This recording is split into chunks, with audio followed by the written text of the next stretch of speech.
Ladies and gentlemen, thank you. Please take your seats. You will have plenty of time to gawk at Milo. Don't worry. Don't you worry.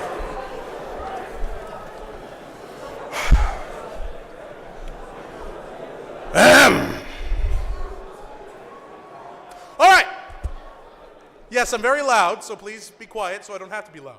I appreciate that. Just so you guys know, this is being live streamed on Breitbart, so tweet out to all your followers, let people know. It's being live streamed. Ladies, gentlemen, the easily offended. Welcome to the Young Americans for Liberty event many of you have been waiting ages for.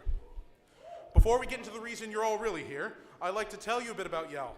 Young Americans for Liberty is the largest, most active, and fastest growing pro-liberty organization on America's college campuses. With more than 600 YAL chapters and 204,000 youth activists nationwide, YAL seeks to identify, educate, train, and mobilize young people committed to winning on principle. Thank you. On this campus, our organization has been heavily involved in sparking discussion, whether or not the initial actions can be called productive. I will give you your time to speak later. Thank you. Whether or not the initial actions can be called productive, the reactions have always been. Students on this campus deserve the opportunity to discuss important issues without fear of being silenced or shouted down. It is for this reason we bring a provocative man like Milo Yiannopoulos to this campus. It is important to note that YAL does not endorse what Milo says necessarily, nor do we endorse any particular political candidate for office. What we do endorse is his right to speak freely on all issues. Even if he does, thank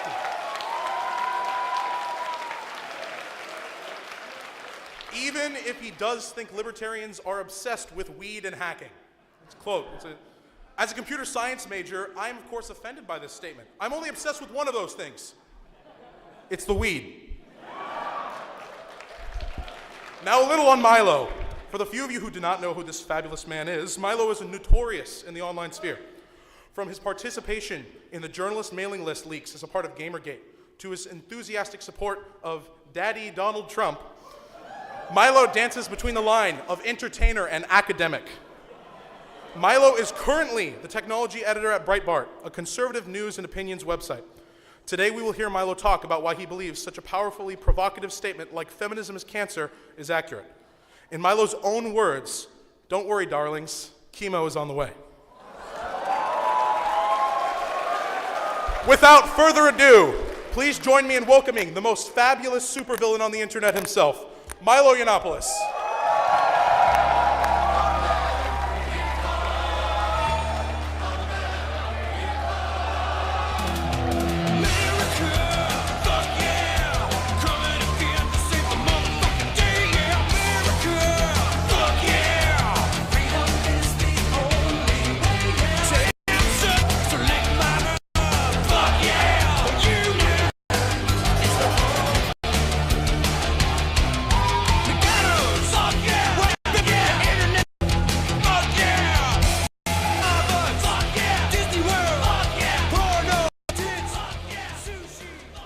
I was just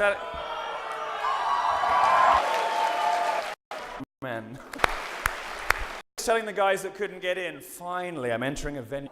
It's been very disappointing at previous I've had a crazy bitch. Well, I said this, all these, and I told them, maybe because I fucked all their brothers, I don't know. But I have no, now, I flew on Southwest today. This. Somebody else booked it, but I think I might be allergic to pork because I've got a really... I got off the airplane with perhaps the worst sore throat I've ever had, so I'm going to need a little emotional support today from you guys.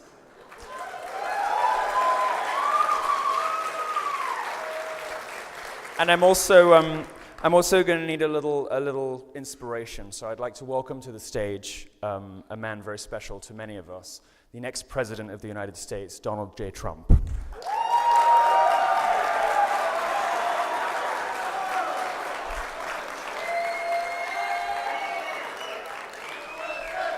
USA!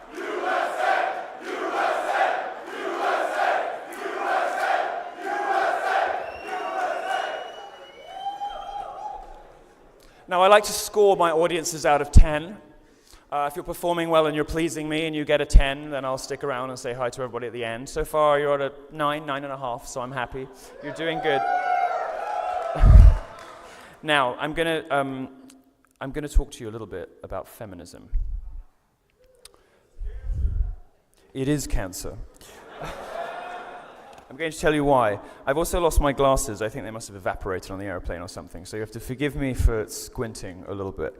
I'm very happy to be here. Thank you for having me. Great reception. Clearly a lovely school. I look forward to partying with some of you later and having sex with some of you later. The front row looks very white, and I did ask them. I'm quite a firm believer in affirmative action, especially in the bedroom. So if you want to give up your seat for a person of color, you should feel free to. Just make my life just that little bit more pleasant. All right. We're going to be talking about some serious subjects today, actually. We're going to be talking about things like the wage gap. We're even going to be talking about things like rape, which are very serious subjects and very tragic things to talk about. But what I want to do is, and I haven't given a really serious lecture for a while because I come in and there's disruption and protests, and I manage to get a few jokes off, but I don't manage to really give a conventional lecture. So I'm going to try to get through a little bit today and not bore you too much until my throat gives out, and then we'll get into the Q&A. What I want to try to demonstrate to you today, just in bite-sized portions, is how almost everything that you were told by the progressive left, almost everything you were told by feminism is a lie. It is a lie. It's true. And I don't like fibbers. Fibbers get spanked bottoms. Wait, that doesn't work. That's more of a reward, isn't it? Yeah. My parents used to threaten me with a smack bottom all the time. I think that's where I went wrong. I used to say to my mother when my parents divorced, if your new husband knew how much I enjoyed it, he wouldn't hit me so much. No, I'm kidding. Sorry, Mom. It's important to have strong male role models. All right. All right. Okay. I'm gonna try and get through a little bit of seriousness, and then we'll get to the Q&A, which I know everybody comes from. This campus is, I suppose, gets a 5 or a 6 out of 10 on the progressive hatefulness index. But you're doing some good things. For instance, you've invited me, which is a step in the right direction to recovery. If you are an addict or if you are a sick person, the first thing is admitting you have a problem. And the second thing is trying to do something about it. So you have started that process this evening, for which you should congratulate yourselves. And it's also true that this college has at least one of quite a rare thing, which is somebody being punished for a rape hoax. It happened in 2013. A UCSB student was found guilty and sentenced for a rape hoax. It'd be nice if that happened a little more often, maybe at the University of Virginia, for example, where Rolling Stone staged their stunt, or Columbia, where mattress girl Emma Solkowitz pretended to have been assaulted to get attention and sympathy and money, it seems. She has an art show. This woman who lied about rape was rewarded by the media, by the progressive media, with plaudits, and now she has an art show in Los Angeles. I didn't go. Now, of course, there are rapes at UCSB. It does happen, and where it happens, even one is too many. But in 2014, there were 12. This is a campus of 20,000 people. Now, I try to pull the statistics wherever I go for colleges to try desperately to discover a single university in the United States that comes anywhere close to the 1 in 4 statistic that we're constantly being told. The statistic that has made its way all the way up to the White House with Obama repeating it. And I can't. And feminists don't seem to want to correct their statistics, which leaves me in a quandary, because I don't know whether they want men to rape more, so they've got more to complain about, so they can hang on to their ridiculous, fallacious statistics, or whether they would prefer to rediscover a commitment to truth, accuracy, and evidence-based thinking.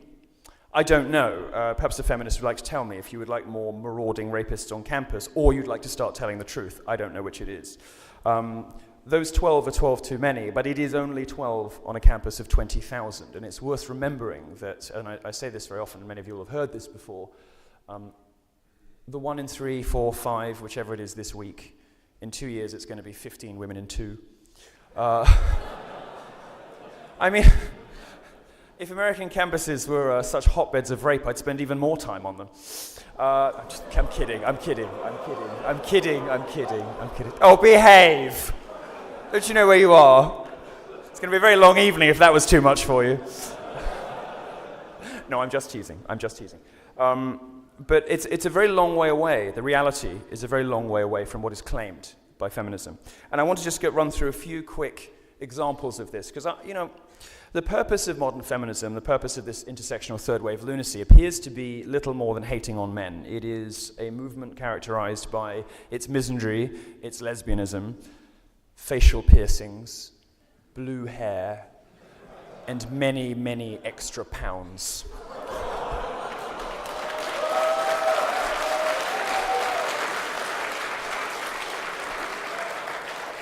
I have been losing weight recently. I think as my politics get sounder and as I get even more fabulous, my waistline seems to shrink. I'm not there yet, but I lost 35 pounds in 3 months, which is a lot. Can't imagine I was that fat, right? That's good. If only feminists applied themselves with the same dedication to losing weight that they do to lying, they might have happier lives. Rush Limbaugh used to say, and he's right about this, that feminism is the way that ugly women get an entrance into public life. This is how they enter the mainstream. They become feminists. We have our first idiot of the evening.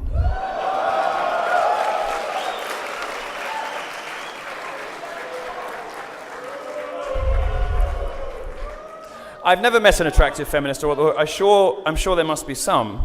There are probably some good-looking feminists. The one thing there aren't any of is truthful feminists. Let's start with the gender wage gap. Feminists say that women are paid 77% or so on the dollar. Actually, the wage gap's really only 6 to 7%. Now, you say, but there's still a wage gap. You've never admitted that on stage before. And indeed, I haven't. It depends whose statistics you believe, but basically, you probably know this by now. If you take all the money that men earn and all the money that women earn, and you do a simple, kind of babyish, I call it feminist arithmetic, it's a sort of oversimplistic mathematics that you can only do if you're an art student. It's the sort of thing It's the sort of thing that you can only really take seriously if the last time you owned a calculator was 1997 and it came free in a lunchbox. If you've never stepped into a science lab, you have no understanding of statistics or of variables, then sure, you might believe the wage gap, but no serious economist does. And the reason you shouldn't either is that it doesn't take into account essential differences between men and women, essential differences that feminists, because they are illiterate liars, tend to deny. Women make different life choices. They often choose subjects that don't lead to such high-paying jobs. Christina Hoff Sommers, a good friend of mine, who will be known to many of you as Based Mom, likes to say that if women want to improve the wage gap, such as it is, they should change their majors to engineering from feminist dance therapy. Now,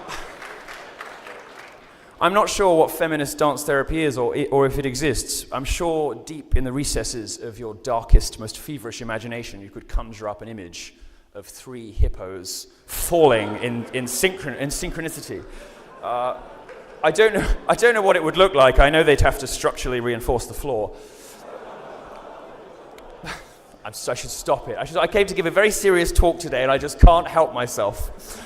All right, I will stop, I promise. The hair, the blue hair. Did you see those? I posted a picture. This is what a DePaul feminist looked like. I should talk to you a little bit about DePaul because it was fun. There was this girl who had like a bowl cut, like a pudding bowl cut, like they used to give monks. I'm a Catholic, and rich older men in dresses, what's not to love? I'm a Catholic, and we have not, normally our fashion choices are okay. I wasn't completely convinced by those red slippers that the last Pope used to wear, although I do like Berettas. But this pudding bowl cut they used to give monks was never fashionable anywhere. And she had, this is the most amazing thing, I've never seen this, sorry, my voice is going. I've never seen this before. She had her eyebrows dyed the same lurid green as her hair. Does anyone here, do you have any biologists in the room? Anybody studying biology? Not many. Okay, never mind. Does anyone know what aposematism is? Yeah, you do. Aposematism is a phenomenon in the natural world where dangerous animals tend to be brightly colored. It's true. Hence poisonous tree frogs in a variety of oranges and reds and blues. tigers, yellow, I suppose they have a bit of camouflage. It's a bad example, isn't it? No. It tends to be poisonous animals. It tends to be animals that you don't want to go anywhere near, that are brightly colored. It's sort of nature's way of giving you notice. Well, feminists have cottoned onto this, and to their credit, have decided that Mother Nature it's the only bit of science they know. But they're quite firm on this point. They've cottoned onto this, and they've decided to do us all a favor by giving us all a warning signal. And the warning signal is this red and purple and green hair that they all seem to wear. And so anyway, it's called aposematism. You should look it up. It's fascinating. Anyway, so this girl had like the same lurid blue eyebrows as her hair and this pudding basin cut. And I don't know where I'm going with this, but my God, if they're going to tell us lies, at least look good while you're doing it. I don't mind being lied to by somebody hot. Yeah, of course I love you, baby. I love you, baby. I'll take it, If you're a woman in the audience and you're here because you're open-minded, congratulations, most in your generation aren't, and you're thinking, well, what's wrong with feminism and the modern feminism? I mean, maybe there's something in it. Let me just tell you, going to a feminist to ask, how you should relate to men and how you should look and how you should behave, it's a bit like asking Hitler to put himself in charge of the Museum of Jewish Antiquity. Gender studies, do you have a gender studies department here? Yeah, everywhere does. Oh, God. Well, you look at the faculty, you just look at the list, on the website. Dyke, divorcee, dyke. Why is the most enlightened generation in history, millennials, the least bigoted, least racist, least homophobic, least horrible generation in the history of our species, allowing these dour lesbianic harpies to dictate how men and women should interact with one another? It's insane. It's like that friend who can never put down the drink, who always has to have another one, and you say, will you be my sponsor? Most women don't hate men. Most women would quite like a boyfriend one day. I'd quite like a boyfriend one day. It's about all I have in common with them. Because I have a male brain capable of reason. No, I'm kidding. Just talking about feminists, just for feminists. Anyway, the wage gap thing, men and women make different choices, and of course there's biology. Women have babies. There are all sorts of things that narrow this gap down to, depending on who you believe, between 2 and 7%. But then you have to factor other things in, which I think are relevant. For instance, do you know that men pay way more into the tax system and take far less out because they die sooner? And yes, they don't have babies, but they also get sick less. Do you know that 97% of workplace fatalities are male? One of the reasons that some men get paid more than some women is hazard pay, because we do all the difficult, dangerous job. Well, I don't. I get carried in on gold litters and crack jokes.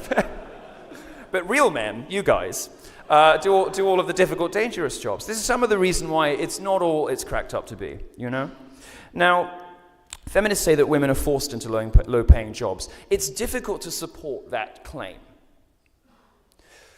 Let's think about where in the world women might be compelled to do things they don't want to do. You might come up with the Islamic world. You won't hear feminists or progressives talk very much about that because it's difficult and they just don't want to get involved. And it's, oh God, who's more privileged, the Muslims or the blacks or the women or the trannies? I don't know. Oh my God, what do I do? Oh, you can see the contortions of horror on their faces. Occasionally there'll be a TV debate and somebody will use that old line, well, you don't say anything about the Muslims, and they're kind of like, because I can't. Because they're cowards and they're stupid and they haven't, well, if they haven't worked out the hierarchy of oppression, how the fuck are we supposed to know? Anyway, there are places in the world where women are oppressed. There are places in the world where women are second-class citizens. America is not one of them.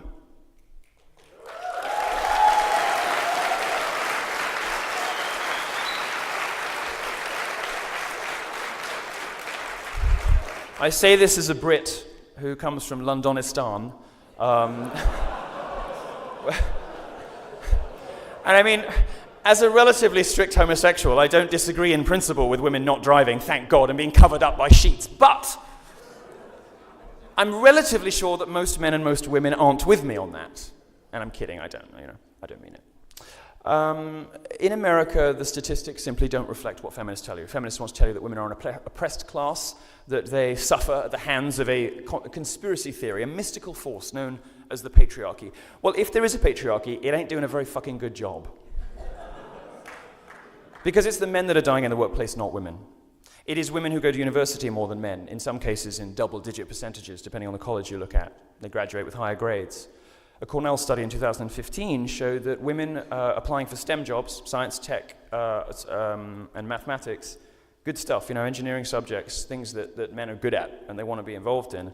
Well, women have a 2-to-1 advantage on those subjects when they apply for academic jobs in STEM just for having breasts. Again, patriarchy, not doing a very good job. If you really believe all of this stuff, you have to go back to the numbers, you have to go back to the data, and not advocacy research, not this sort of, if you really try hard enough, you can come up with a figure of, 1 in 3, or 1 in 4, or 1 in 5 women being assaulted on American campuses. But in order to do that, you have to widen the definition of sexual assault so broadly, and use such atypical groups to make your argument, that you render your statistics meaningless. What the Department of Justice suggests, the Bureau of Statistics, your gold standard Bureau of Statistics, is that the number's more like 1 in 52, and even that is sexual assault, not rape. Now, 1 in 52 is too many, assuming that they're all true, which of course many of them are not. Again, it's something that straight men are not allowed to say, but I can say it because I don't care. I don't want you, so I can say what I want. It's very liberating. You should try being gay for a weekend just to see what you can get away with saying about women. It's great. No, I'm kidding. Yeah, you have to suck dick. It's not pleasant.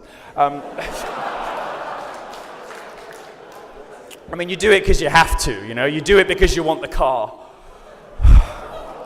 No, I'm kidding. There was one time, 2008, it was a Bahraini sheikh. He didn't even get me a car, he bought me a fucking watch. I don't even like watches. Anyway,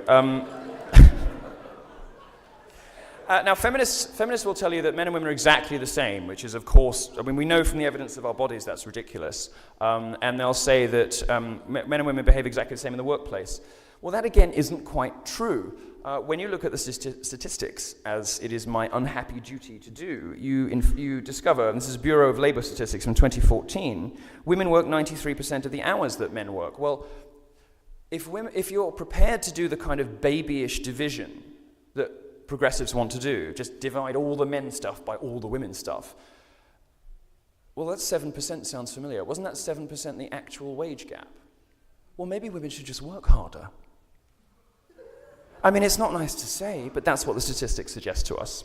Women actually take longer holidays. They take longer holidays even whether or not they have babies. They don't make as much money for their firms, and they don't do the same amount of overtime. If you want to get paid more, work as hard as we do.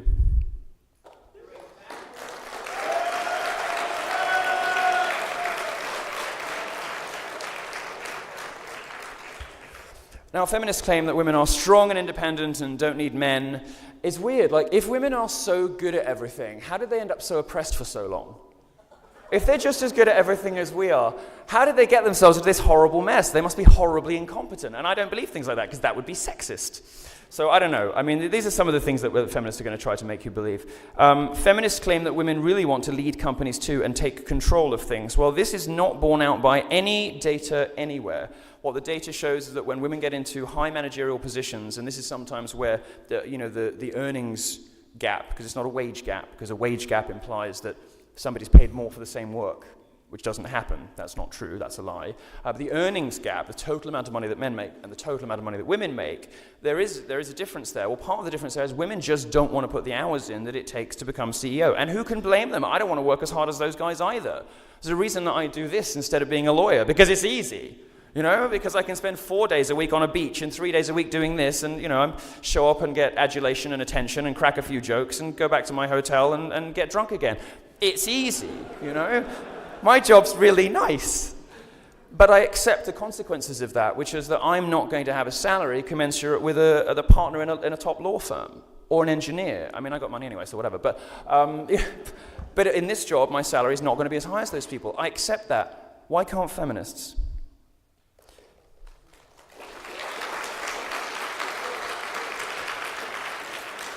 I'm skipping over some of these because they're so retarded and brain dead, it's a waste of my time to talk to you about them. Feminists say women can have it all. They can have a job and a family and all the rest of it. There's sort of constant attack on the family.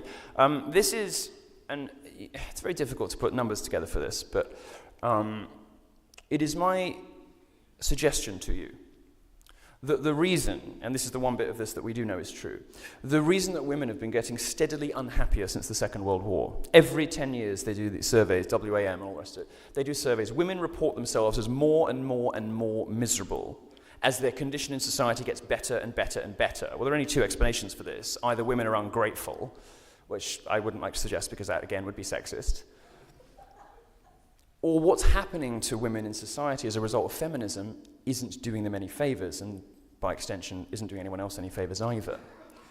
Encouraging women to have a job and have it all and do the kids, it's making women miserable. Now, this is the edgy bit of the talk where I'm going to sort of allude to traditional family values. This is my inner conservative coming out.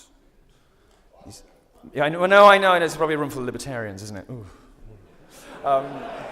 Everybody your generations is just weed Bitcoin hacking. You heard that already. And I just say, no, some things do tend to be true. And if you look at emerging economies, that they understand that the nuclear family, strong, healthy family units, a mum, a dad, and kids, is the cohesive glue that binds society together. It's what makes everything work. And when you break that apart, the people who suffer the most are the women.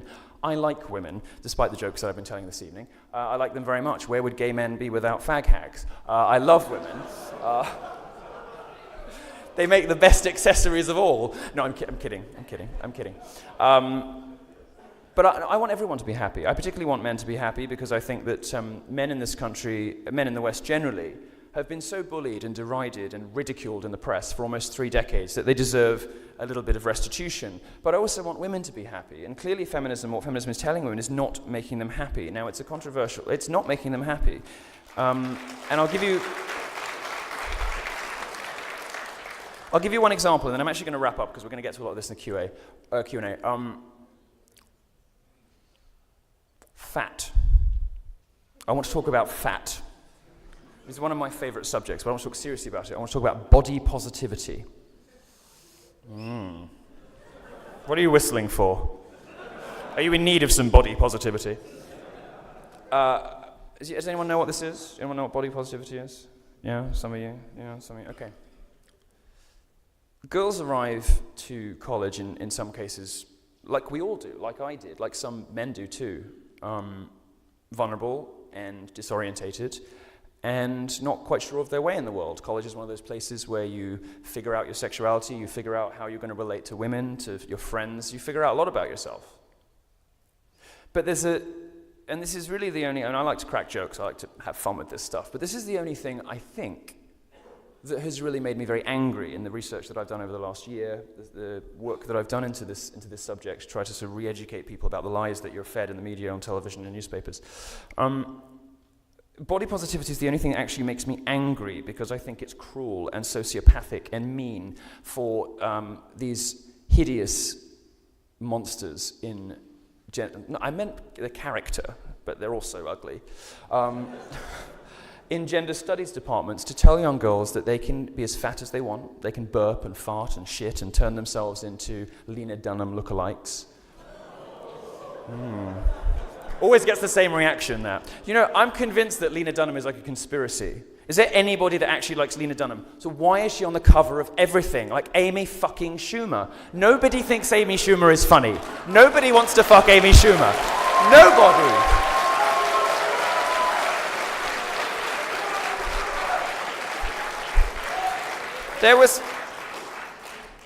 Deport her, maybe.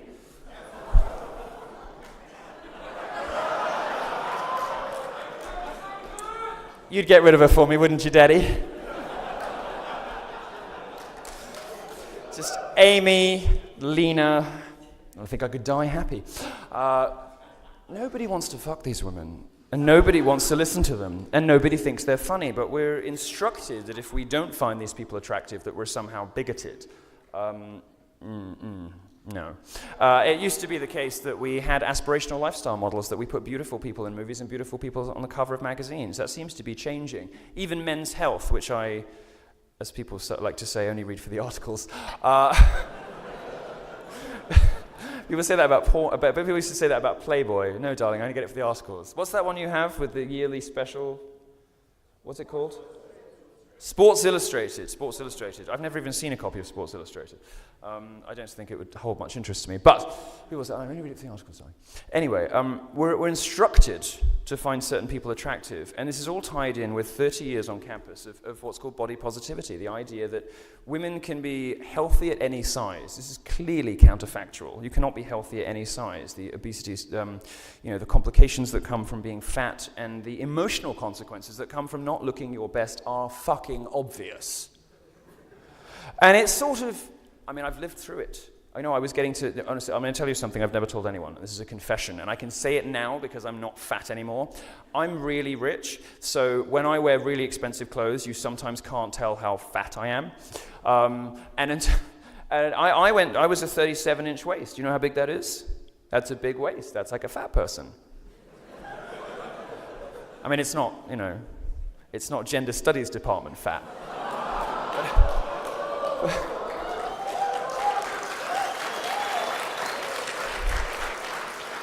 But I'm doing my best. I've hired a trainer on the basis that I've worked out the only thing more obnoxious than me, the only thing that will annoy the left more than me, is me with a six-pack.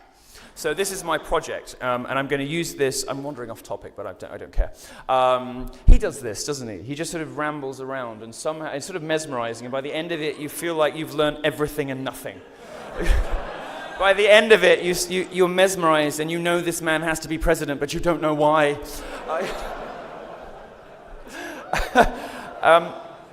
No, so I've decided to do this, and this is because, and some of you will know this already, cultural appropriation, which is another bullshit invention of the left. Cultural appropriation is how art works. It's not racism, it's how art works. Now, Yale, which is the craziest school in America, was subjected to the indignity of a viral video last Halloween. You remember that? This girl screaming at one of her own professors, saying, you shouldn't work here, who hired you? Because his wife had dared to say that maybe mariachi costumes at Halloween weren't that big a deal. I have a friend who's a pop star, right? And he is very big in Mexico, and he got invited to like a Mexican-themed party. And he started getting white girls in America say, yeah, that's actually really problematic. You shouldn't be wearing like a sombrero and like eating tacos because it's actually like cultural appropriation. And he's like, Diego fucking invited me. They put the clothes on me. No, but this is a way that we come to celebrate and enjoy each other. It's actually the only bit of multiculturalism that's any good is you get the outfits and the food. It's the only bit that actually works. What? And the hot brown people, yes. Yeah. I'm sure that's what you said. That's what was in my head. And so anyway, the tempers are running high at Yale. People are worried. They're tentative about what's going to happen this Halloween. And faculty and students have got together. The student media has sort of agreed with this. And they said, look, we're going to be sensitive this year. And we're going to not do anything that's going to offend anyone. So, with my customary tact and delicacy, I have decided to give a lecture a few days before Halloween at Yale called Famous Cultural Appropriators from History, like Picasso and Mozart, you fucking idiots. And I will be giving this lecture in full Native American headdress.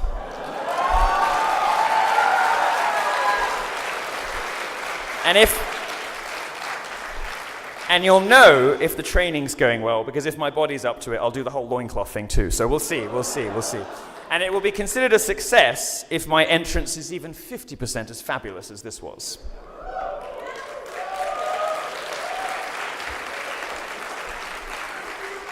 But fact, let's wrap up the fact conversation. Men are visual animals. We like what we see. I like what I see right now particularly. We should chill. Nobody knows who I was looking at. But men are visual animals, and there are things about the sexes that are simply different, and there's no point lying about it, there's no point pretending otherwise.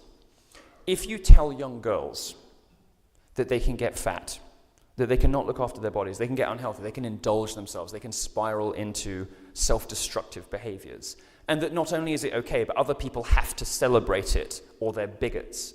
You are condemning those people, particularly those women, to a life of misery and loneliness, I find that appalling. I find it absolutely appalling.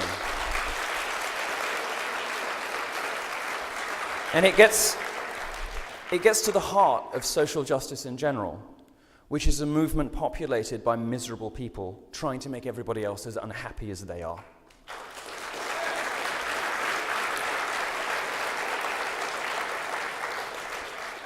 In the 90s, we had Marilyn Manson, and we had 9 Inch Nails. We knew how to get it out of our systems. We just get a razor blade, you know? Well, not me, obviously. If it were up to me, I would give them out. I would give them out at high schools, because if you don't let kids cut themselves, they turn into social justice warriors. I'm just saying.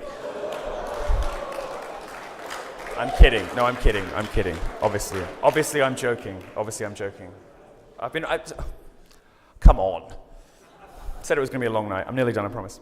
I find it so upsetting that we have allowed, as a society, the very worst qualified people to lecture us about the things that matter most. We have allowed feminists, which is a modern, and I like to make jokes about it, but seriously, we can be hugely proud of what feminism's done, by the way. Women now have equal access to institutions, to education, and to the workplace. They don't have that in most of the world, and it's amazing that we have it here. And women have that, by the way, as a function, as a product of Western capitalist democracy, which is the only system that has awarded women these rights en masse.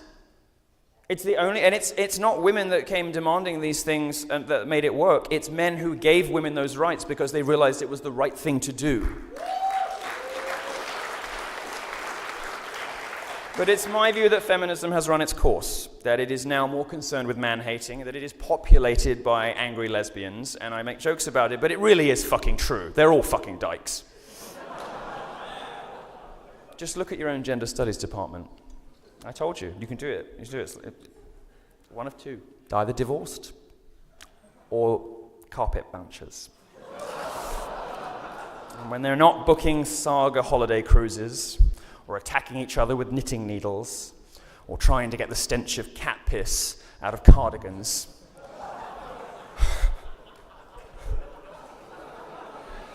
I should really grow up. I don't know why they let me do this. They're telling men that there's something wrong with you because you're men. They're telling you that there's this thing called toxic masculinity. Well, there isn't. Being a man is great, and you should be happy and proud of it. There's nothing wrong with being a boy.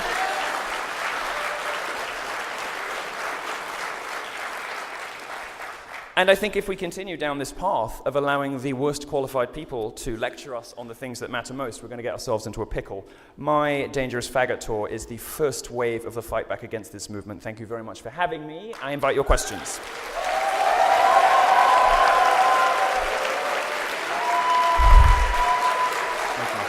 Thank you very much.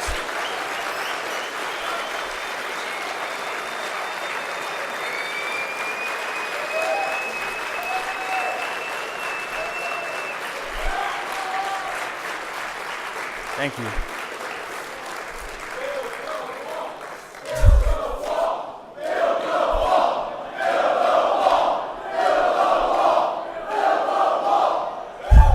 I know Daddy won't have any of this shit. Mexico!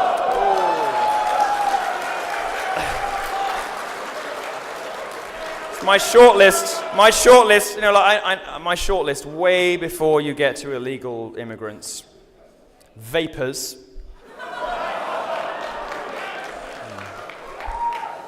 Cyclists. Bernie supporters.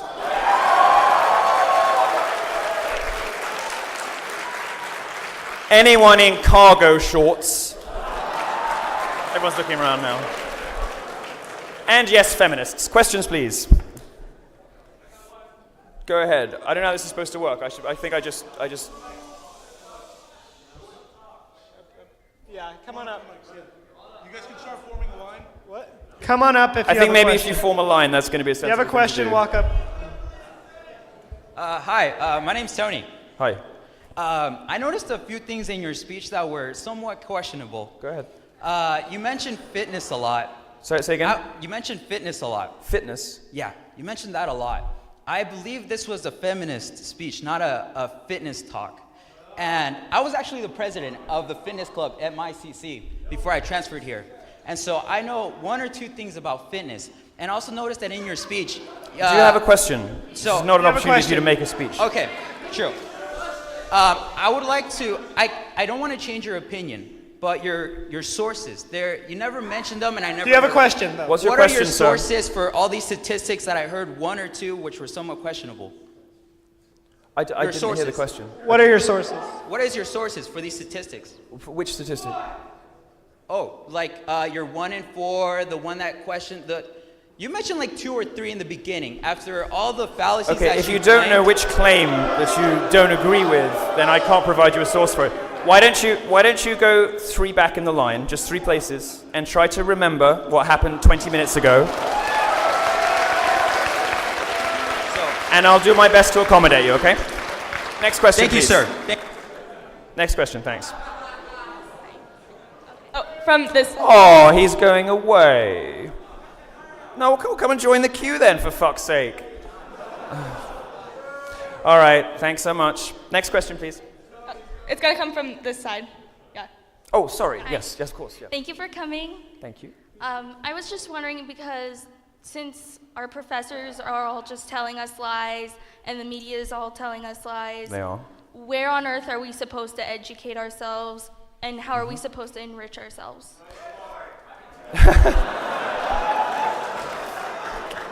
Well, this is the place in which I'll get fired if I don't plug my own outlet.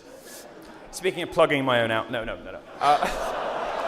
No, stop it. It's lowest common denominator. You're just encouraging me. It's so easy. No. I would encourage you, however, to visit breitbart.com/Milo, which is everything that's by and about me, which is my favorite place on the internet. Thank you, Angel. No, I would say, look, there are plenty of people out there who are doing this. Now, a word about the men's rights movement. A hushed silence descends on the room. I don't particularly like the way they speak about women sometimes, although I think if you tell men to speak to women just like you speak to each other, they're going to start. And taunting is how men bond. Women say they want this, they very often actually don't. And that's okay, but I don't sometimes like the way they speak about women. I do think that some of these guys have some issues to work out. But most of what they say is right. So if you did want to wade through some occasionally fruity language, you will find on a lot of the men's rights subreddits and forums some very compelling data.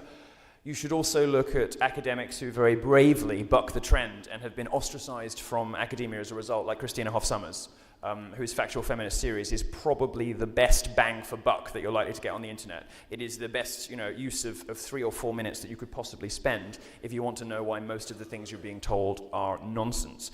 You can also go, I'm going to tweet afterwards. I found this amazing site recently, and I use it for a lot of my speeches, and it's basically the best resource you'll ever find in your life. It's called Mr. Archivist. And this guy is collected, he's got like 30 studies that completely blow these crazy feminist claims out of the water, more than you can possibly ever get through in an environment like this. So I'll tweet it after this, and you should look that up. You should also reach out to journalists that you trust and that you admire, people that you enjoy, and ask them to write about the subjects you care about. Most of the stuff that I've written that people have enjoyed the most have come about because people have emailed me and said, hey dude, I want to know what you think about this. And I'll go away and sit down with my researchers and talk through it all and work out what I do think about it. And what I think about it is driven by the data, by information. And go back to the gold standard studies and the government data, which is much more reliable. It's about the only thing the government does do well. Go back to the government data, don't listen to the advocacy studies, and ask the people that you respect and admire to tell you what they think about things or to point you in the direction of particular sources or studies. I think if you're talking about feminism in particular, Christina Hoff Sommers is great. If you want any other subjects, you probably know some people already, and feel free to email me and I'll help as much as I can.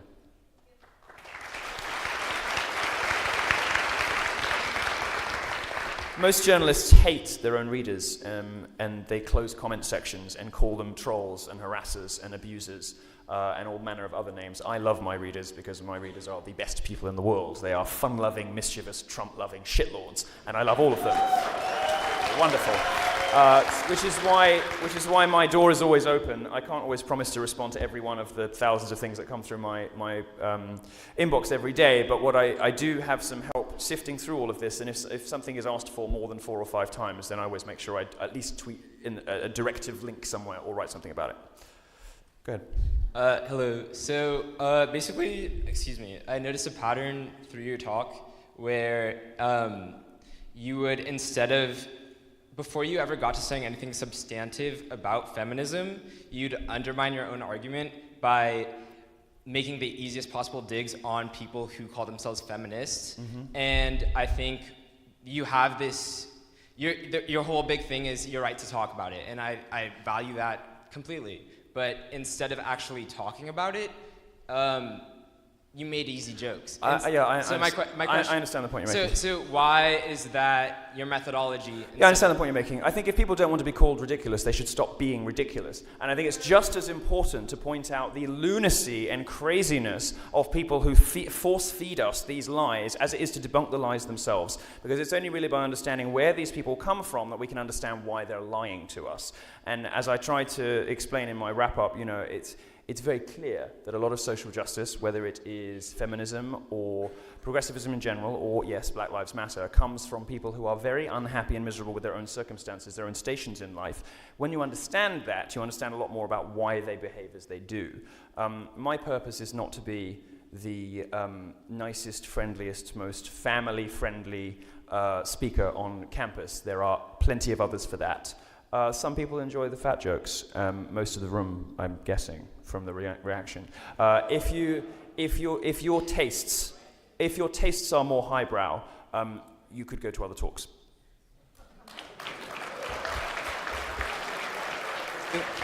Thank you for the question. Oh, yes, this one. I keep forgetting. Hello.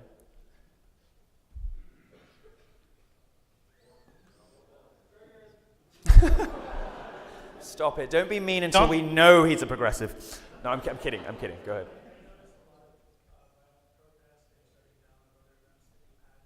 Yes.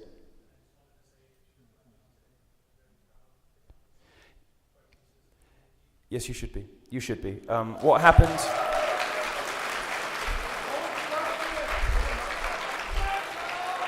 What happened at DePaul this week was shameful for the university, and it's why I took huge pleasure in drawing attention to the administration, which I paid for some of that security, because these cunts, they throw charges on the students right at the last minute as a way of trying to get it cancelled. They'll say, oh yeah, we've decided you need 15 security guards, and that's going to cost another $2,000. And you've got these poor college Republicans who are like, what?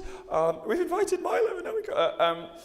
And so in the end, I had to put my hand in my own back pocket for $890, the last bit of it. And the security that I paid for, there to protect me, did nothing when a protester leapt to the stage, threatened to punch me, and somebody else snatched the mic out of somebody else's hand. DePaul University administrators should be ashamed of themselves.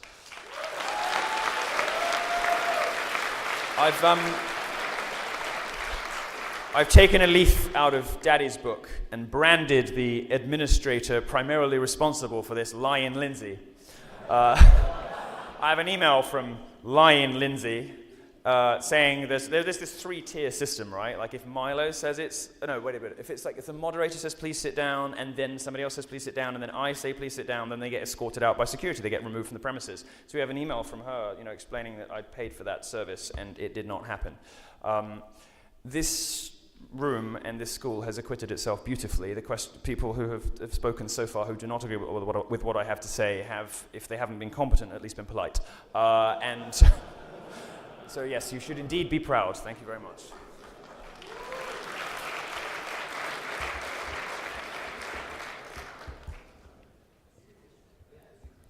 Sorry. So my question was on the theme of. Oh, I didn't wait for the question. I'm sorry. That's okay. No, I loved your answer. My question was, with all of this vitriol and disrespect and hate that you get, I wanted to ask what drives you, what gives you inspiration for what you do. Well, I always thought journalism was about sticking up for people who were lied about and lied to. I thought journalism was about sticking up for groups who were under the cosh of the establishment. Well, the establishment today is progressive. They own the newspapers, they own academia, they own the entertainment industry. Feminist lies have become accepted parts of the canon of public knowledge, like the wage gap, campus rape culture, all this kind of stuff. Seems to me very obvious that young men, and in particular, because progressives are all racists, young white men are in need of a bit of help. And if they, for obvious reasons, because it is so socially disadvantageous and professionally perilous to stand up and say, hang on a minute, what about this study? I understand why men don't do it. I have a rhino hide, and I am uninterested in women sexually. I quite enjoy winding people up. So I thought I'd take on the mantle. For me, and I don't mean this to sound too earnest, as fond as I am of congratulating myself, I try to do it in humor rather than in seriousness. But what I identified, I think this is true, is that there is a group of people, the straight white males of progressive mythology. What I want to know is, do you have anything to say about the fact that it seems like your supporters, and in general the alt-right movement, seems to have a high degree of what I would say schlubby, low testosterone males? And what do you think that says about the obsession with Donald Trump as an alpha male? Yes. Sorry, I wasn't done with my question. Mr. Yiannopoulos, I wasn't done with my question, and as you're fond of pointing out, it's rude to shout people down and an infringement of their free speech to shout people down. I think I understand the general tenor and direction of the question. This is a perfect example of the sort of ugly... This is a perfect example of the sort of ugly sociopathy that has given rise to the sexodus, that has given rise to young men checking out of relationships, that has given rise to female unhappiness as they discover that more men are deciding that women just aren't worth the hassle. This kind of ugly, nasty, cruel generalization about men who have done nothing to deserve it is precisely, I'm answering your question, sir. You don't get to respond again. The difference is when I call feminists fat, they are. When you call the room virgins, unlikely. As with all things, even my mockery is evidence-based. Sometimes young men can't, and as a Christian, I think it's important that the strong protect the weak. And in many cases, the young men you're describing do have problems. They sometimes aren't the most socially fluent. They sometimes aren't the most sexually fluent. Fuck you for putting those people down.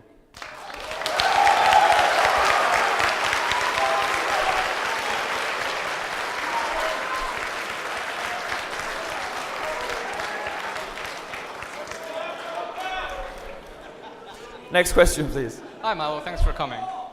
I just wanted to know... Yeah, he can go over the fucking wall.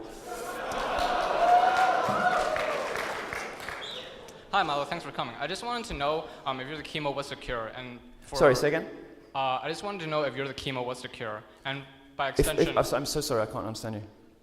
If you're the chemo, what's the cure? And for extension, what do you think of Sargon of Akkad's petition to ban social justice from colleges? I can't really understand what he's saying. Could you try to enunciate a little more? If he's the chemo, what's the cure? Oh, I see. Right, if I'm the chemo, if feminism is cancer and I'm the chemo, then what is the cure? Well,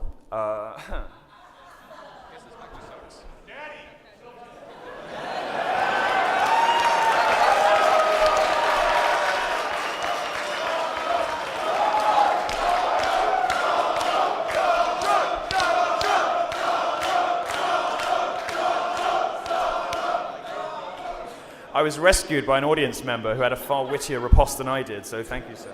Yeah. I don't know if Donald Trump will solve the problem entirely. However, and I'll briefly give you the libertarian case for Trump in answer to the question. You might think Trump has some crazy positions. You might think that his positions are sometimes inconsistent besides the trade and immigration. You might even be right about that, but there's an effect that Donald Trump is having on discourse in this country, which I think every libertarian simply has to get behind, and I think conservatives ought to as well, which is he is making the unsayable sayable, and that does not mean his primary effect is giving succor and cover to the ugly underbellies of human life and giving license to racists to be racist. He's not a racist person, but what he's enabling, I think, and certainly I feel this effect when I read media coverage and when I go to university colleges, is he's emboldening people to go a little further than they would have otherwise. And that's exactly what I try to do. Because when people come to college and they'll say, well, I don't agree with Milo, but, or he's a bit of a dick, but, this is all too much. However, I did look up that thing he said, and it does seem to be right. That's my purpose, and I think that's his purpose, at least in free speech terms too. And if Donald Trump can widen what we call the Overton window, if he can make it okay to say facts again, because very often these days it isn't. Very often you'll get in trouble for what we call on the internet hate facts. Very often you'll get in trouble for questioning the, what is, you know, as a sort of living internet comment section. I mean that as a compliment. I mean that as a compliment, really. And he will have performed his function as shitlord in chief. And I think that the internet's choice for president. And I think actually if the world looked a little bit more like a comment section and a little bit less like Gawker, it wouldn't be so bad.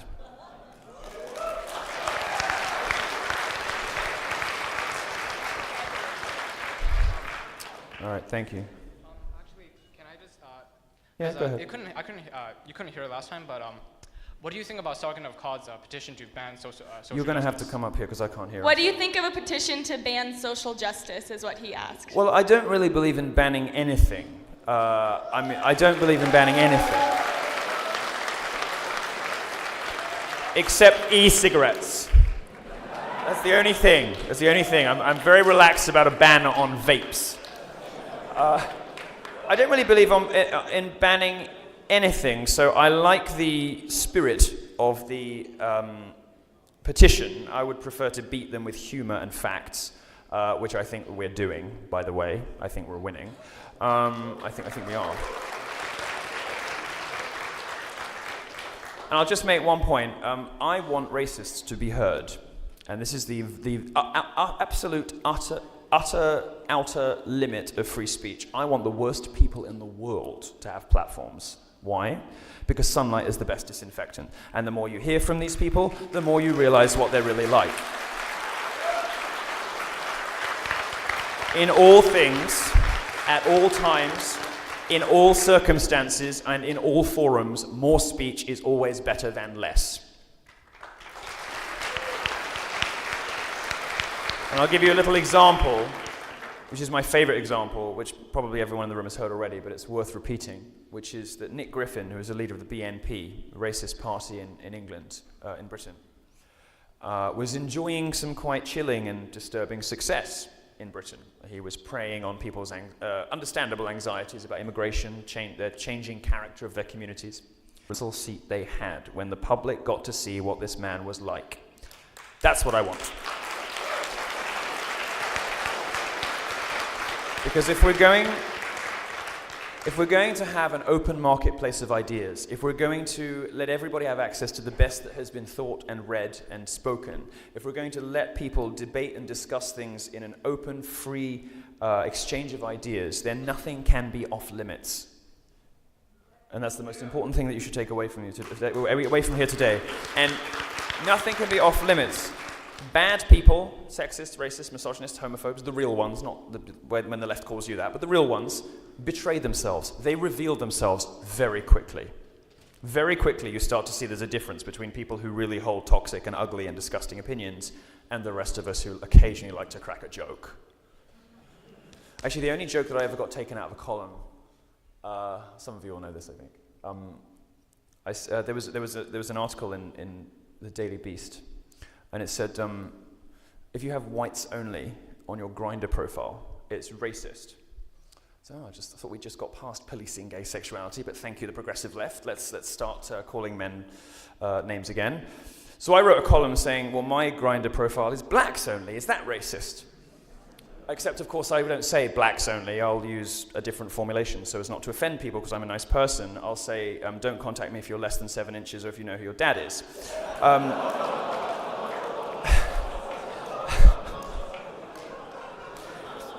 It's the only joke I ever had cut from a column. Even Breitbart has its limits. But you see, But you see, it's not a very kind thing to say, but it is, of course, borne out by the statistics. No, I mean, look, just speaking plainly about it, these things don't do any harm, and it's important that we can all laugh about things, because if we can't laugh about things, we kill each other over them, like they do in the Middle East. Thanks.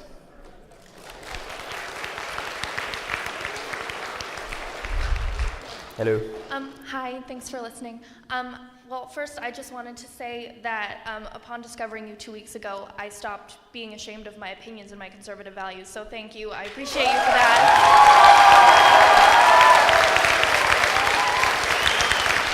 What is a productive way to heal that in society? Yeah, so what's your question? So what I've said in the past is that race is a very toxic and tragic issue in this country. It is not like the women problem.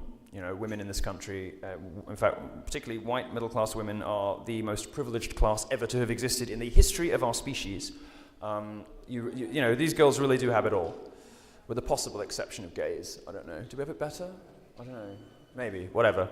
What I have said in the past is that there is one group that I think still deserves something, and that's the black community in America. And there are huge problems in big cities in America that deserve some serious solutions and some real care and attention. I don't think Black Lives Matter is the answer, because it is a hysterical movement of half-wits funded by a senile old progressive lunatic called George Soros.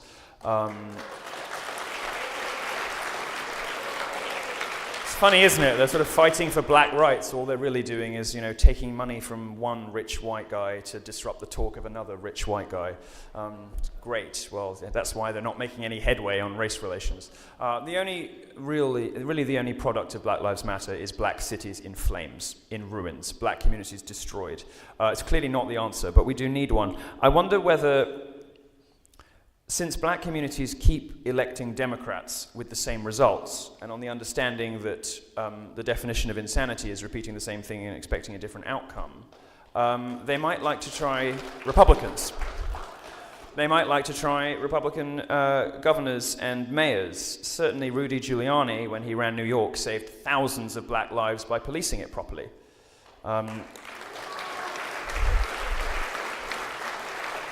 So, there's a lovely girl at DePaul, as a member of the College Republicans in DePaul, who stood up and said, I believe in self-sufficiency and working hard and not being lazy grievance mongers like you guys, and the Black Lives Matter protesters called her a white supremacist.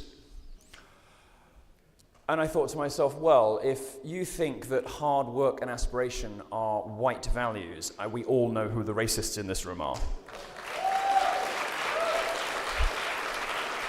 I think perhaps encouraging black communities, rather than to wallow in victimhood and grievance and looking for someone else to blame for their bad situation, to instead give them great schools and encourage them to go to Harvard, better their circumstances and become the best Americans they can, that might be a way of helping at least some of them.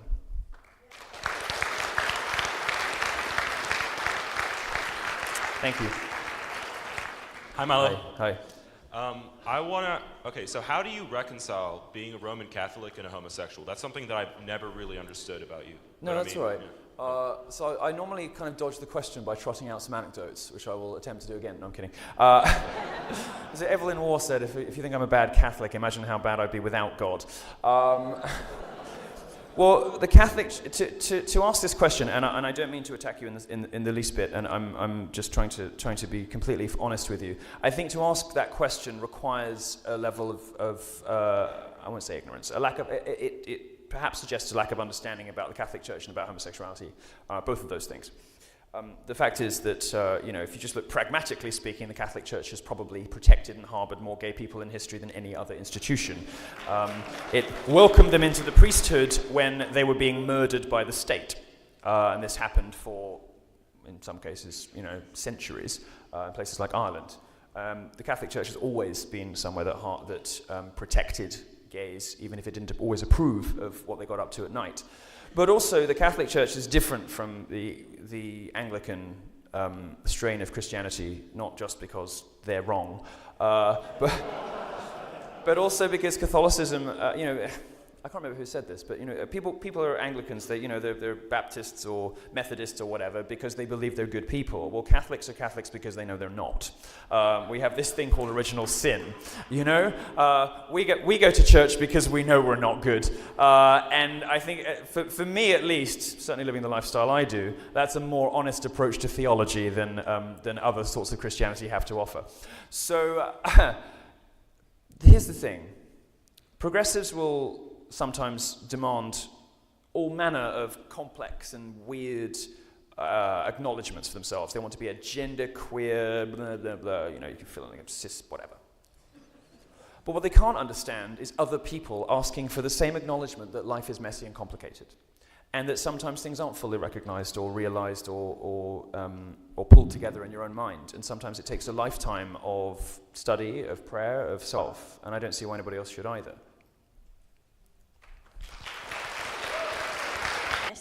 Like to push this idea that feminism is no more than thinking men and women are equal. So if you don't call yourself a feminist, you don't believe that. Mm-hmm. What do you have to say in response to that? Well, certainly feminism used to be about equality when it was good.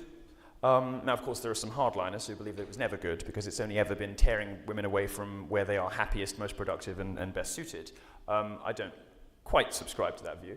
But I think there was a time when the primary purpose of feminism, I think, feminism is the only movement that it has until recently with this sort of this cancerous male feminist thing, which is a very recent innovation, sort of a brain disease.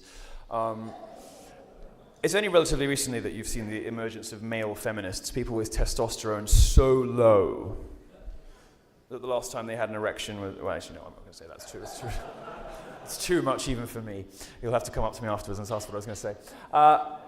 It's a relatively recent phenomenon. It's a movement that has always been populated almost exclusively by women, and it's no surprise that they've never been able to agree on a definition amongst themselves. I think what the best we can do is look at what most of them were doing. And for the majority of the history of feminism, most feminists have been asking for things that are eminently reasonable. They've been asking for the vote. They've been asking for equal pay. They've been asking for equal access into educational institutions. They've been asking for equality across the board. And while most feminists were asking for that, feminism was a thoroughly respectable thing. And if you were a woman and not a feminist, you were probably a bit weird. Unless you were a social conservative, in which case, that's perfectly reasonable too. And I have a lot of sympathies for women like that because they do seem to be happier. But anyway, get married, have babies, it is better. I think if you look now at what happens with feminism, with these sort of conspiracy theories they peddle about the patriarchy, if you look at the just the open, outright man-hatred, you start to see what most women have already seen. I mean, think of, and it's not just me saying this. Fewer than 1 in 5 American women describe themselves as a feminist because they too, I think, have recognized, A, that feminism has achieved all the objectives that they need in their life, and B, that it has turned into an ugly, man-hating, sort of far-left crackpot movement. In England, where we are even more eminently sensible about these things, just 7% of women describe themselves as feminists, as one of the very few things that Europe gets right and America gets wrong, or at least that we're slightly better than you at. It ain't just me; it's women too. And you go to England, more than 9 in 10 women do not describe themselves as feminists. I think because they recognise that feminism has become something ugly. It's become something hateful. It's become something divorced from reason and from fact and from evidence. And if people can fight through my terrible jokes, I hope that's what they take away with them. It might be time to revisit some of the things you think you know. Consequences to the free discourse of ideas, particularly on campuses, will be? It's going to be a disaster. Title IX, which is already criminalized, effectively criminalized plenty of perfectly normal adolescent behaviors, and the speech codes and codes of conduct that are emerging on universities, which effectively punish boys for being boys and provide the most absurdly low standards of proof it's possible to imagine for destroying people's reputations on the basis of what in many cases turn out to be hoaxes. I don't think that will improve under a democratic administration, put it that way.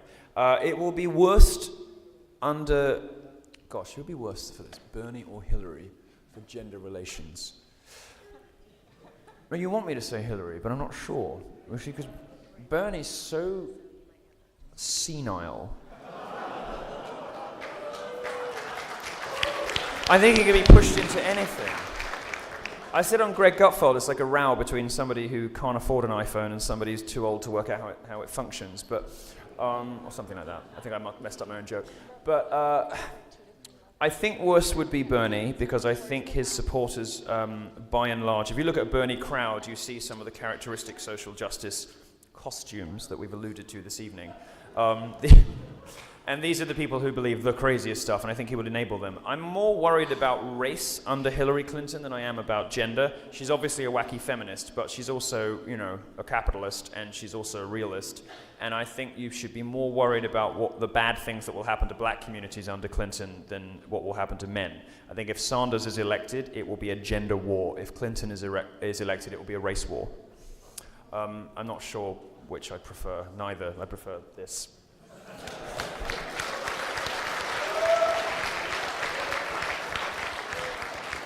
As for the free speech stuff, it's very obvious that Bernie Sanders buys entirely and totally and completely into bizarre theories about racism. You know, white people, you know, black people can't be racist. You know, if you're white, you've never known poverty. I mean, this is somebody who genuinely believes this. There are millions of people in this country growing up in trailer parks who are desperate for help into college, for instance. We haven't spoken about my scholarship fund, but some of you know about that already. You know, it's...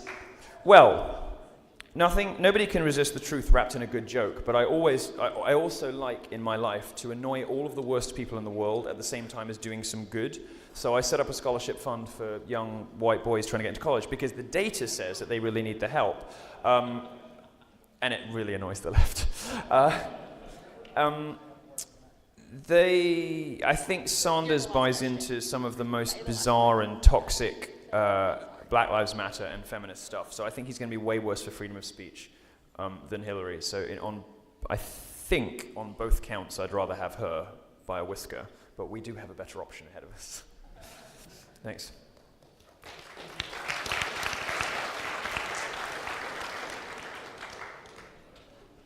Right. Please keep the remaining questions brief as we are running out of time. Thank you. How many more am I allowed to do? We're going to do who's left in line. Okay. Hello again. Hi. Okay, so it was a bit of a line, so I got to do a bit of research. So see, this isn't fair, is it? Now you've not, gone away. You didn't I go didn't three do back. You went back for 20 minutes, and now you're going to try and do some fucking gotcha because you've got Google in front of you. No. Oh, good lord. I never read about you, ignorant. All right, do your worst. Come on. So in 2015, in an interview with Fusion, you said, "My natural disposition is a satirist and a comic." And then you followed up with, "I like to entertain and to please people." Now, being twice a college dropout, what gives you the credibility to criticize academic scholars and professors here at UCSB? Well, I'm inviting you to draw attention.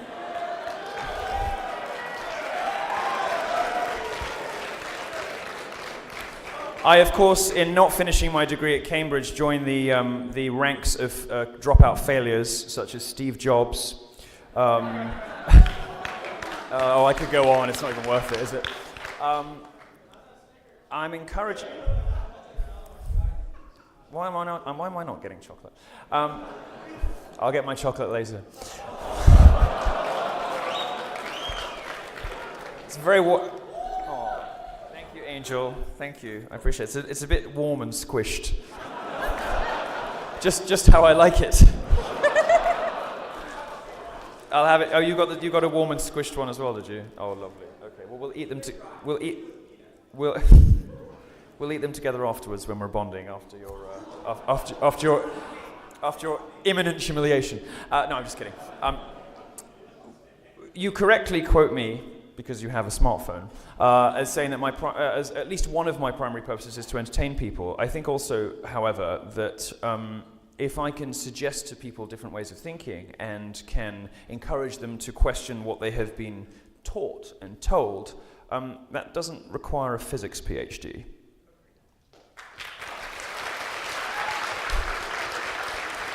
And I think that there are some obvious reasons why somebody in my position, you know, am fairly social justice proof. It's not really possible to claim that I'm any kind of real bigot. It just doesn't stick because it's not true. It's so obviously not true. You can't really attach to me any of the labels the progressive left traditionally does. You can't dismiss me as a misogynist or a racist or a homophobe or whatever because it's just dumb. And it doesn't work. Also because I don't rely on anyone else for income, and because I don't have skin in the game of the gender war, you know? I don't care on the face of it, don't care particularly whether men and women are having fun together. I care out of a sense of compassion, I like to think. I care out of a sense of common humanity, but I don't have a dog in the fight. That gives me a somewhat unique position, in addition to my talent and good looks and charm and popularity and humility, which you don't pick up at university. I think it puts me in somewhat of a unique position to speak out for people who aren't able to speak out for themselves, which is all that I try to do. I certainly don't claim any credibility for myself. I allow other people to do that for me, and they seem to be doing it in their thousands. Next question. Hello. Thank you for coming. I thought he was going to get me then. He was away for ages. I thought he was going to, yeah, you said in 2001, but then, alas not. We'll share a Snickers later. Bless you.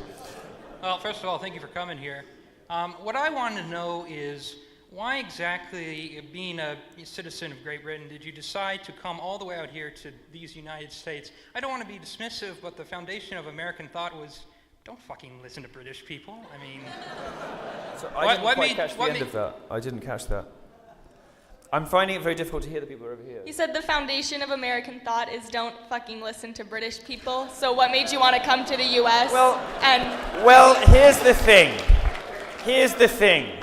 You say that, but then there's Christopher Hitchens. And in fact, just be grateful. Be grateful this is not the 1800s and you have to listen to de Tocqueville, a fucking Frenchman. Because that's what you were doing then.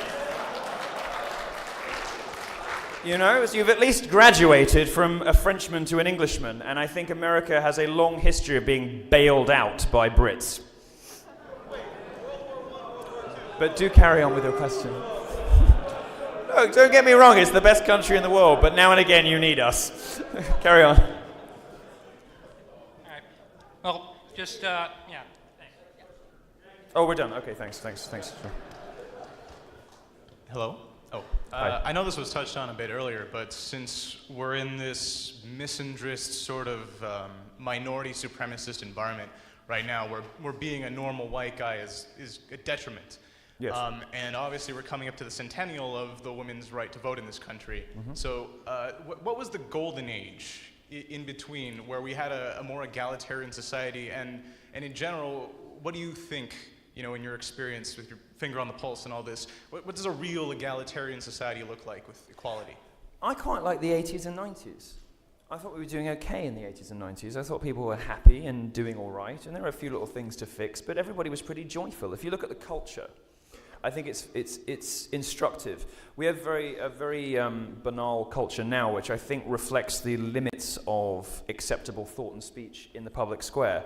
You're allowed to say so little as a journalist, as an academic. You're allowed to say so little as an artist, as a comedian, that we've sort of got the pop stars we deserve. We've got the art we deserve. We've got the books we deserve. I think when people were feeling better about themselves, you could see it in the culture. And I think that happened in the 70s. I think it happened especially in the 80s.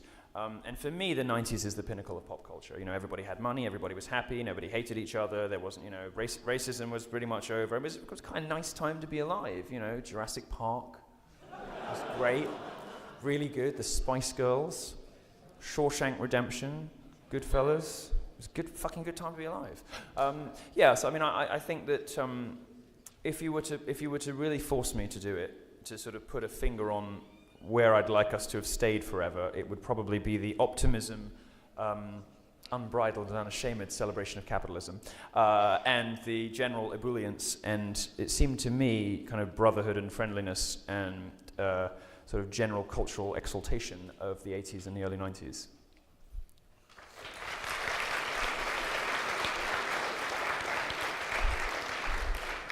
Hi, I was wondering if you can comment on the dynamic of bullying, which third wave feminism seems to have adopted as a tactic. It's something that I personally have been a target of, and there's been incidents like the Matt Taylor shirt storm, the protests at your event, and even liberal academic second wave feminists like Laura Kipnis, have been targeted for saying things that are interpreted as being unorthodox. What can people do when they find themselves between the proverbial crosshairs? And to sum up, this is a little off topic, but how can I get hired to be one of your interns? I've got enough already, apparently. So BuzzFeed tells me. How could anybody believe that? Good heavens, they're so stupid. They're so stupid. They call me up and say, we've got this story that you've got 44 interns. I'm like, yeah. Go on. And they're like, yeah, so you've got 44 people who write your stuff for you. And I'm like, uh-huh. This is great. This makes me sound like such a fucking boss. 44? No. You can always write to me, and if you're sufficiently exciting and interesting in your email, then I might reply. Your question was about bullying. My general response to this is nothing bad happens when you turn around to these people and say, go fuck yourself. But of course, there are people in certain circumstances who do find it difficult to do that if they're in an educational institution or in the workplace where you can't turn around and tell your female supervisor that she is a disgusting, man-hating harridan and she needs to go back to Gloria Steinem and shoot herself. Much as you may want to. I think the best thing to do in all of these circumstances, and it's not the best answer really, it's not the answer that I would like to give you, which should be more upbeat and inspiring but less true. I think the answer I have to give you is keep your head down if you're at college, because what they want more than anything else, and the purpose of this public shaming stuff, is to damage your reputation and to make you unemployable and to ruin your life because you dared to step off ideological reservation. And they will do that from time to time. I think their power to do it is lessening as they overuse the allegations and as people realize that this public shaming stuff is a little bit suspicious and there's normally more to the story. I think it's going to very quickly become difficult for them to do that anymore, and probably in the next couple of years. But in the meantime, the best revenge you can have on them, as I've said at previous talks, is to live well. What they want is to destroy your life because you have the wrong opinions, or because you have, in these days, the progressive left, if you're a straight white male, you have the wrong skin color, sexuality, and gender. They don't seem to appreciate the irony of criticizing people on those counts. The best revenge you can have on them is graduate with a good mark in a real subject and have a hot wife you fuck every day, nice kids, a nice car, a nice house, and don't give a shit about them. Because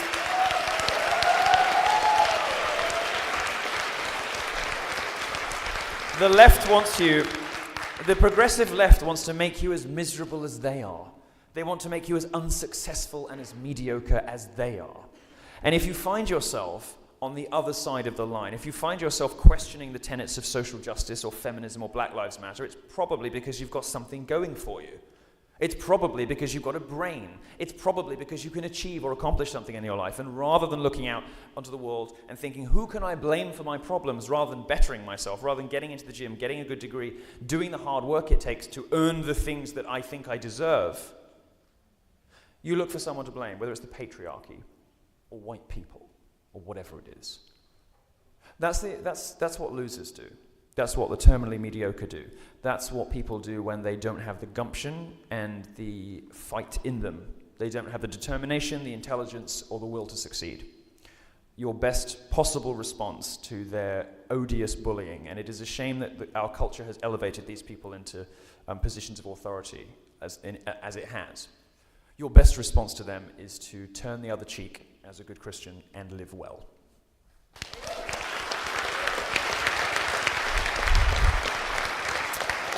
Thank you. You're holding it for me. Hello.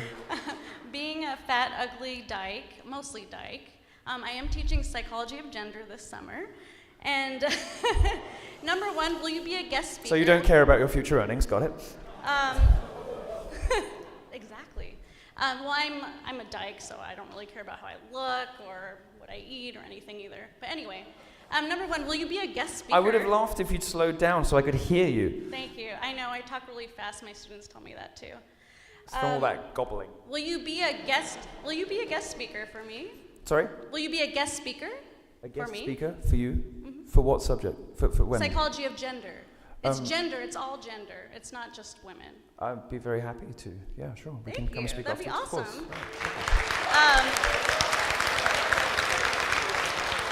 Even if we have to Skype you in or something. Say again? And then my second question was, I already know that I should be populating my material with factual feminist and whiteboard material. What is the single assignment that I could give my students that will really challenge them in terms of their thinking around gender and what, basically, the assignment that you would give a student if you were designing a gender course? Oh, yeah. The assignment I would give them is debunk the 5 most heinous feminist myths and see what they come up with. Most of them the first 2 will be obvious. After that, let's see what they come up with. Because the majority of what is taught in gender studies courses and women's studies courses is awful rot. But for my own personal edification, I would ask them to debunk 5 feminist myths and see what they come back with. You may discover some students horrified by the mere suggestion of the assignment. How dare you suggest that anything a feminist ever says might not be entirely accurate? Oh, that will tell its own story. So that's the assignment I would set. All right, thanks very much. Thank you.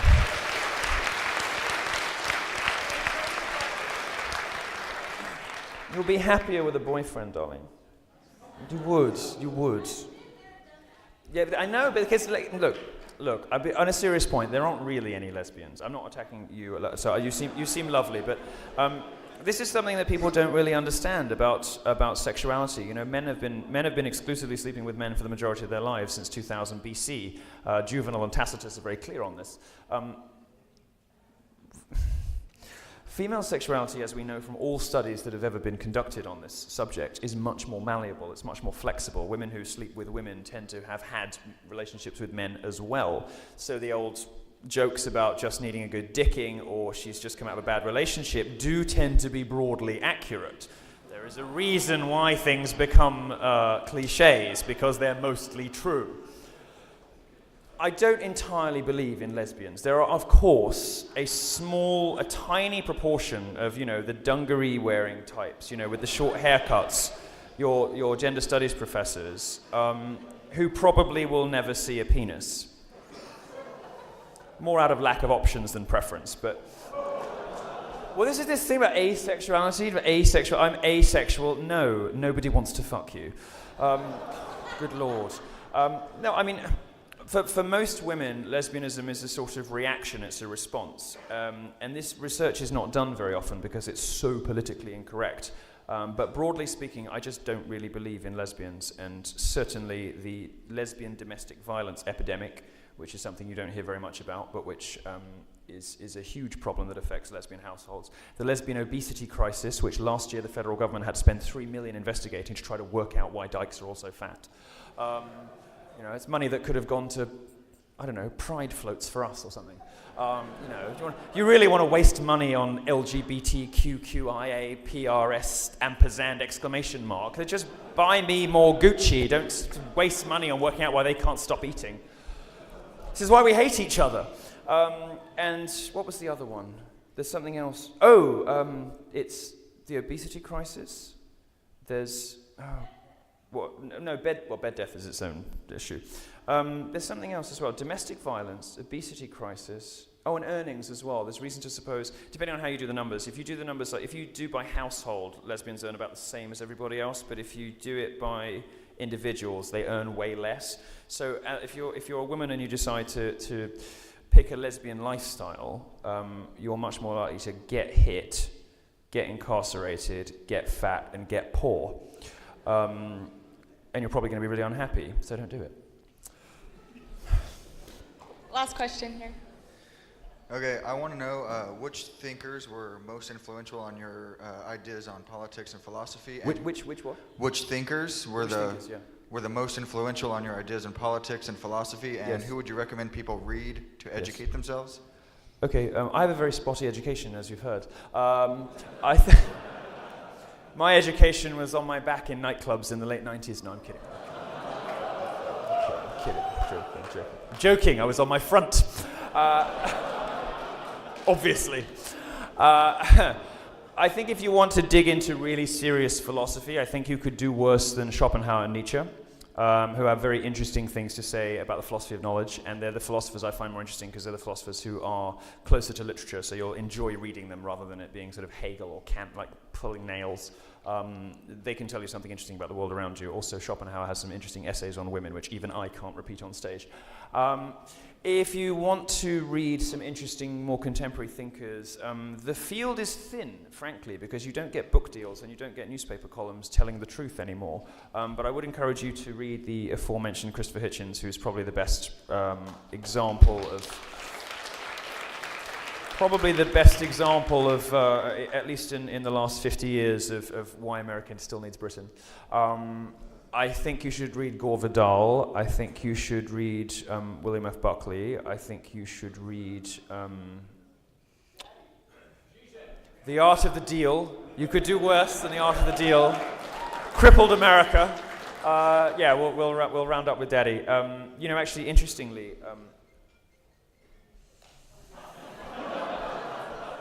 whose is that? Come up here. Come up here. Come and stand here. Whose was it? I'm not allowed to have a go at them. All right, okay, fine. Thank you for doing a lovely job. I think we're done. Thank you very much. I've had a lovely time. Thank you so much. Thank you.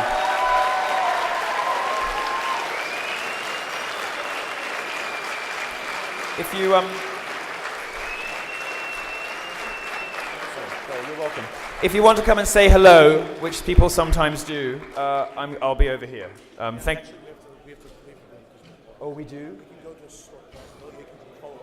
Oh, fine. Well, in that case, I'm going to instead lead you like the Pied Piper of Hamelin, in a slightly better outfit, and I think we're going to follow him. If you want to come say hi. Yeah, that's what I told him. Yeah, so don't go there. Yeah. Okay. Thank you guys very much for coming. Thank you all for being very respectful. We really appreciate that. UCSB has been one of the most respectful campuses for these kinds of events, and we really, really appreciate them from all of you. Give yourself a round of applause. Thank you. Say thank you to the security guards, to everybody who helped put this event on, your school, and thank you all for coming. Please leave the room in an orderly fashion. All right. Guys, we gotta take it out.